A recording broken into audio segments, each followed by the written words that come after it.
Thank you all for being here this morning, and welcome to the Capitol building and to the Senate.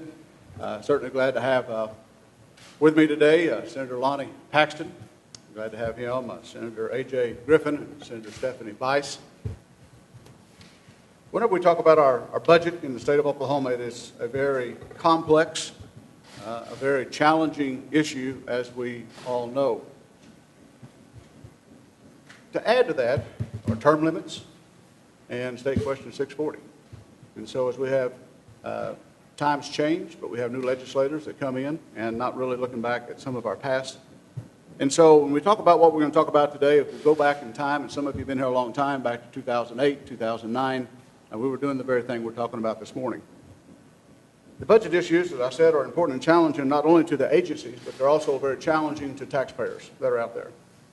Our goal is to have an efficient government that funds core programs adequately.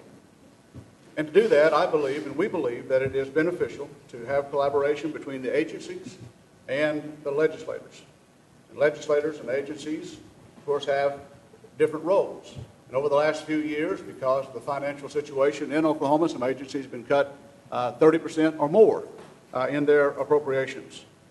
At the same time, it is very noteworthy that while there are some core services that must be addressed, that the agencies are not the ones out who are knocking doors, who are attending the town hall meetings, who are listening to their constituents. The agencies listen to those who are consuming whatever services that they have to offer, and those are valuable services.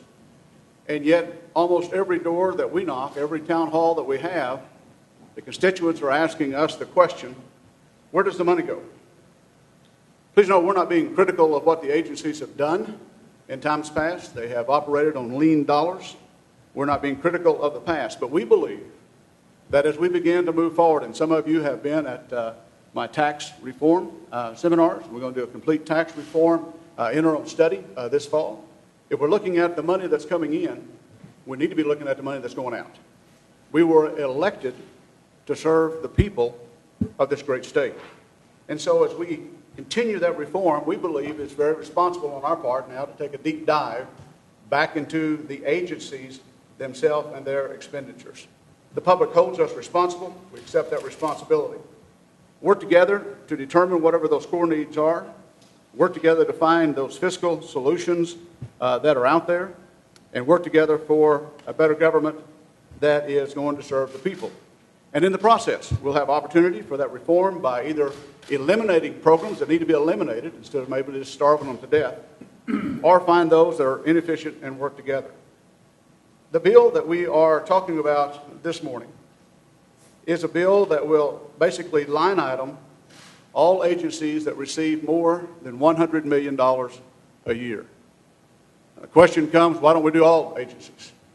We understand those that receive more than $100 million a year is about 88.7% of our overall appropriated budget. If you look at our top 12 agencies, that's 93% of our budget.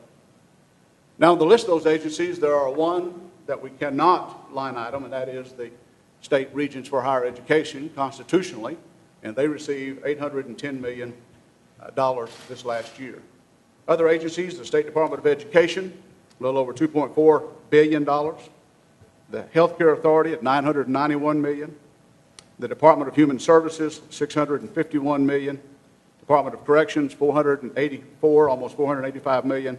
Department of Mental Health, Substance Abuse, $324.8 million. Department of Transportation, from the appropriated, $154.9 million.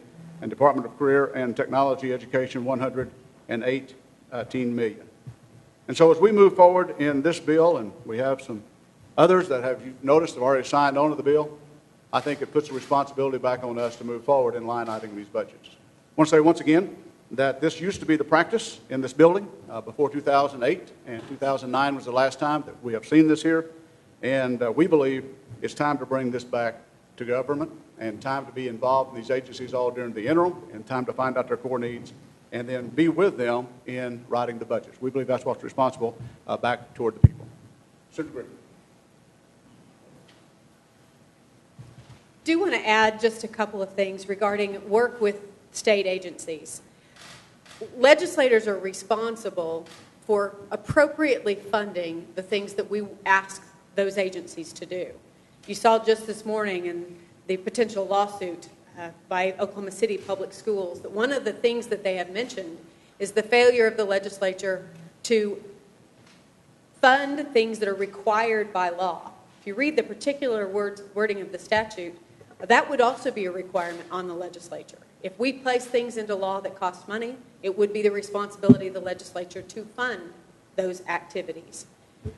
The desire of this group is to open the dialogue, to disrupt the budget process that we have currently, so that the agencies that are operating the programs that our citizens demand are doing so with adequate funding. That does not necessarily mean increased funding. The word adequate implies that we are paying for what we are asking them to do. The other thing that we do want to work on, as Senator Thompson mentioned, is the discontinuation of things that don't work. And in order for that to happen, the dialogue between elected officials and the hardworking Oklahomans that are serving Oklahoma's citizens every single day has to be a back and forth dialogue. Our culture right now is one of blame. They want to blame us, we want to blame them. What we're attempting to do is to change that culture to a culture of collaboration, of mutual benefit, and to place the needs of our citizens first and foremost so that our government is working for those that we desire to serve. Thank you all very much for being here and for your interest in this. Will there be any questions from anyone this morning? Agencies already undergo performance reviews. Why is that not enough? They are under performance review, and if you go back and look at it, some of those are, we get the numbers that they would give to us. We look at some of the performance. Some of those are every 4 years. Some of them is every year that comes in. And what I believe that we need to do is that we as legislators need to be digging in. We were elected by the people to be able to do that. They give us their numbers. We look at the overview, if you will, of those numbers. We need to dig deep. We need to be able to go back into my district and they say, why are we funding education $2.4 billion? Where's the money go? Where's that money go? And we need to be able to give that answer. That's our responsibility. What led to the change in 2009? One of the things that led to the change, the budgets began to be very hard to come by. Deficits were somewhat there.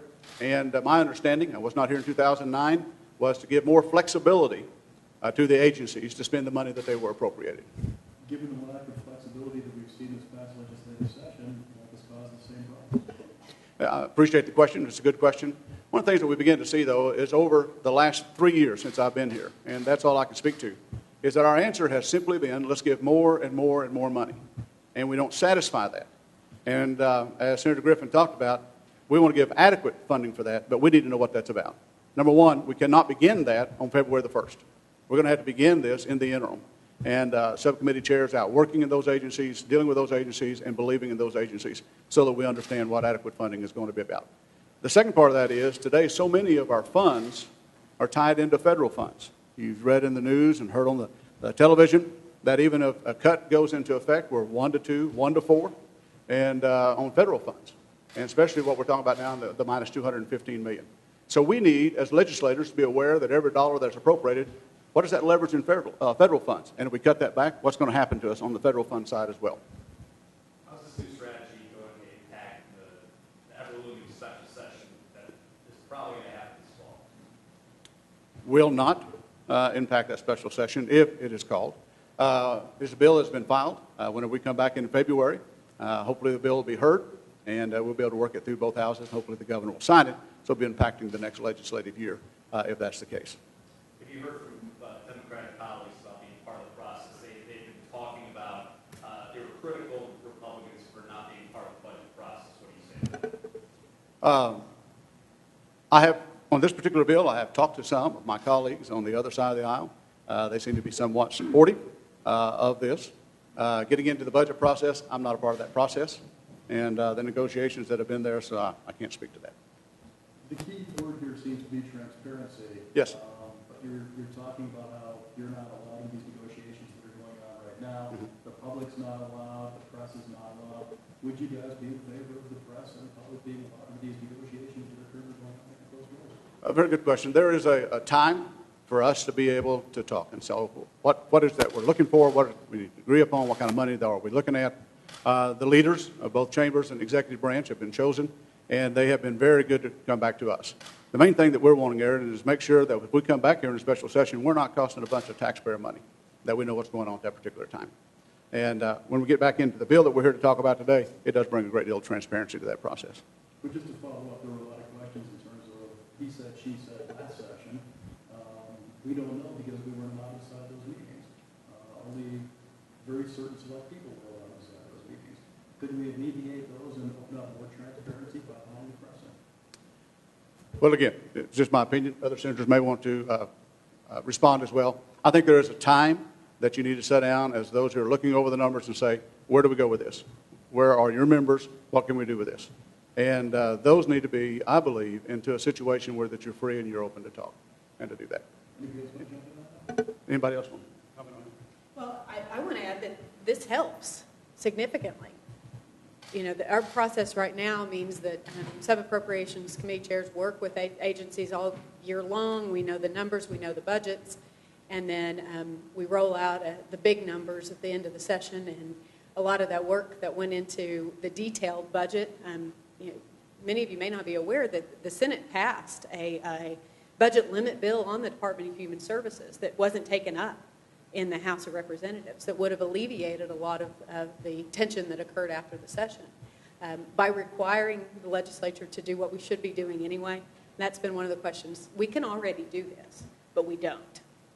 So the goal is to disrupt the process, to make it more detailed, to require the legislature, all of the sitting members to be more involved, detailed with the detail of the budget. This can help significantly.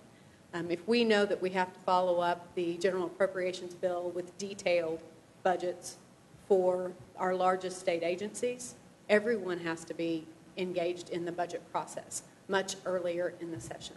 And that's the goal, which creates transparency. Committee meetings are open to the press, and subcommittee meetings are announced committee meetings as well. So it would innately just open up the process and get not only the sitting members more involved in the process, but create a more transparent budgeting process.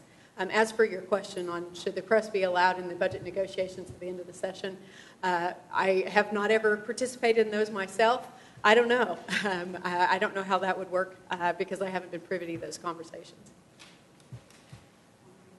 Textbooks were taken out of I should say funding for textbooks was taken out as a line item appropriation in order to give schools more flexibility. Are you saying that was a bad idea? As I said in my opening remarks, I'm not here to be critical of what we've done in times past. What I'm saying is we need to be engaged in what's going on, and more so. And so if your subcommittee chairs are engaged and they decide that instead of buying textbooks this year, we're going to give flexibilities back to the particular agency, that this time being the state school board, then that would be that decision they would reach after a thorough investigation. And they would be so convinced of that, they'd come back and convince us of the same thing. We don't know that if we don't take a deep dive ourselves with those agencies. Today, whenever that we deal with agencies, they come in, they show us what their budget's going to be, they ask us to vote on it. We answer directly at those doors, we answer directly on the steps, we answer directly at town halls. Where does that money go? And so we pick up these agencies, make over $100 million. Let's find out where it goes. Let's be a part of the process. That's why we were sent here to do. Is there a fiscal impact back to this bill? Will this create more bureaucracy? My quick answer on that, Aaron, is no. It should not, because all of us are already elected. We're already receiving our pay to be here. And it is our responsibility, our duty to do what we do. I would not be in favor, and I've not been asked, of hiring additional staff or anyone else to go do our job for us. This is our job. And I've tried to do that since I've been here. A number of other people try to do that. And we must be the ones that's responsible. I'm hearing the words required by law, and of course, Senator Griffin mentioned we could do this already. There's nothing stopping anyone from doing it. And I'm curious, if we can do it already, what is forcing the future legislators to do that, which a lot of times they'll say you can't tie the hands of the future legislature. And there's already things in the budget, such as Education First, requiring lawmakers to have a budget for education by April 1st. hasn't been followed ever. I'm just wondering, how are we going to make sure that any legislator does this ever? Okay. Even though we're going to pass a law. Very, very good question. If you notice in Senate Bill 875, that on line 20, the legislator shall present measures. Not an option, but shall. And having the option and then creating a pathway are two different avenues. We want to take the avenue that requires legislators to physically get involved. So it just changes the law to require them to do it rather than making it an option. Yes. What in this legislation prevents the pro tem speaker, Governor Larry Nichols from crafting budget deals also? You know? Thank you for the question. Whenever that we look at how we're going to get to those numbers, we'll get to those numbers by the deep dive into those agencies that receive over $100 million. Of course, these subcommittee chairs will bring those numbers back to the appropriation chairs, and then ultimately the leadership of both houses, the governor, the executive branch, will work on those numbers at the end. We need to be involved in that process all the way through, and so if we are sure of the numbers where we are, we hand that off to the leaders. They can take those same numbers and go forward. We can stand behind our numbers. Certainly not usurping any authority at any level. Talking about budgets and state agencies, both DHS and Oklahoma City Public Schools have said that they're hurting for dollars, yet the speaker has said they need to live within their means and sort of criticize the leadership. Is that a fair assessment?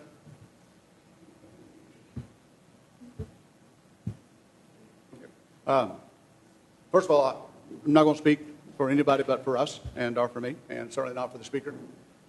For me to be able to say they need to live within their means, I need to know what their means are.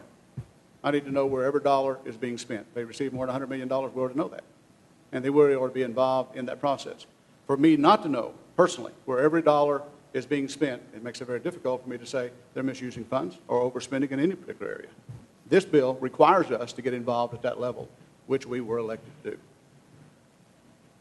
So what level of detail is the talking about? I mean, how many pages do you anticipate of detail in, say, like DHS document? Thank you. I've actually done a little bit of research on this, and in past years when they've been sort of either budget limit or line item bills, you're talking about 150 pages worth of documentation that really kind of details every specific category where those funds could be spent. So it could be a significant amount of work on fiscal staff, which I think goes to your question earlier. But I think it's necessary, and it helps us get that visibility and transparency on where the money's going. Then to that, can I re-ask my question? Are we going to be seeing increased costs associated with this, just in terms of who you get these reports? Fiscal staff's being paid regardless, so no, I don't see any increase in cost. Do you feel this legislation will impact the last moments of the budget negotiation, or the Senate negotiation where budget's discussed, a session? Of this next session? Yeah. Of course, as I said before, we'll be debating this bill in the next session, and then it will take effect the next fiscal year that's out there. I am positive that as this bill moves forward after this press conference, that there's going to be a lot of agencies interested in talking. And quite frankly, since I've been here, some agencies are not interested in talking to their representatives or to their senators because they're already getting their appropriations. I understand in this building at one particular time, talking to some of the senators who have retired and gone on, that if an agency head received a phone call from any representative or senator, we got the director's attention. Today, that's not always the case. And I'm confident, as the legislator gets back involved in this process, that it's going to be good for the people of Oklahoma. That's what we were elected to serve, the people of Oklahoma. Is that the reason for this press conference, to apply that pressure? No, it is not. The reason for this press conference is to let everyone know that we take our responsibility very seriously. As I said in opening remarks, I have been involved in a deep dive into taxes, where our taxes are coming from today, how they're spent. Involved in tax reform. Well, if we're working on the taxpayer side, and we're asking for more money or less money or to redo the way we structure our taxes, we must be equally responsible on the spending side. We must be able to give answers the same way. That's the reason for this bill. That's the reason for the press conference today. Yes. And if I can follow up, I think oftentimes the comments are made to legislators, well, you're only working on the budget 4 months out of the year. Well, the reality is that's not true. I mean, we're constantly working on apportionment reform, tax reform, and this is sort of another layer of that we can be doing prior to next session to really prepare. And I want to add as well, our process the last several sessions has been when we need to make reductions, we do apply a percentage across the board. We do a 2.5% reduction to a particular agency. Well, that's, as a vote, that's fairly easy to stomach.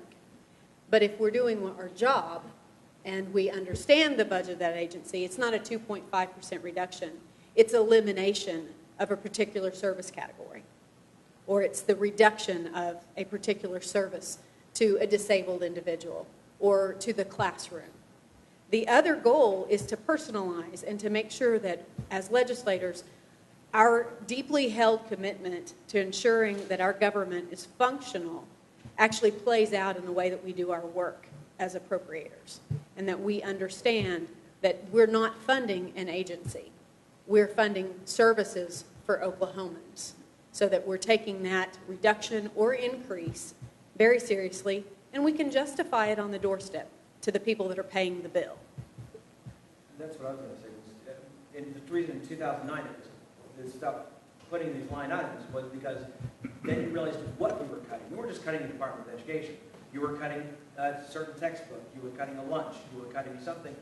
This puts a lot more pressure on lawmakers. Do you think that they're going to want to do something like this when it comes time to vote for a bill like this? I think that a significant number of our colleagues are ready to take on that challenge. Thank you all very much for being here today. We appreciate your attendance, and if you have further questions, we'd be more than happy to talk to you. Thank you very much.